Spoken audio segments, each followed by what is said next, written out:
Hello అందరికీ welcome back to my channel. A curry అయినా తింటా కానీ ఈ కాకరకాయ కర్రీ మాత్రం తిననురా బాబు అని అనుకునే వాళ్ళు చాలా మంది ఉంటారు కదా. సో నేను చూపించే ఈ ప్రాసెస్లో చేసుకుంటే ఎంతో కష్టమైన కర్రీ చాలా ఇష్టంగా తింటారండి.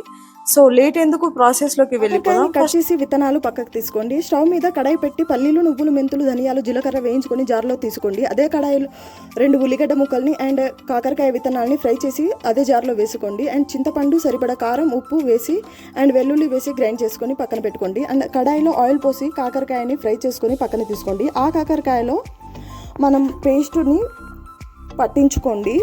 ఈ కాకరకాయలో పేస్ట్ని పట్టించి నెక్స్ట్ కడాయిలో ఆయిల్ పోసి అండ్ పోపు దినుసులు, కరివేపాకు వేసి మనం ఈ పట్టించుకున్న కాకరకాయ ముక్కల్ని అండ్ పేస్ట్ని వేసుకొని బాగా కలుపుకోండి. అండ్ నెక్స్ట్ పసుపు గరం మసాలా వేసుకొని బాగా కలుపుకొని గ్రేవీకి సరిపడా వాటర్ చాలా టేస్టీగా ఉంటుందండి. మీరు కూడా ట్రై చేయండి. ఒక ఫ్యూ మినిట్స్ తర్వాత పుదీనాకుని వేసుకొని బాగా కలుపుకొని ఒక ఫ్యూ మినిట్స్ మళ్ళీ ఉడికించండి. చూశారు కదా, చాలా టేస్టీగా ఉంటుందండి. ఆయిల్ పైకి వచ్చేసింది, మొత్తానికి కర్రీ అయితే ఉడికింది. సో ఈ రెసిపీ మీకు నచ్చినట్లయితే లైక్ చేయండి.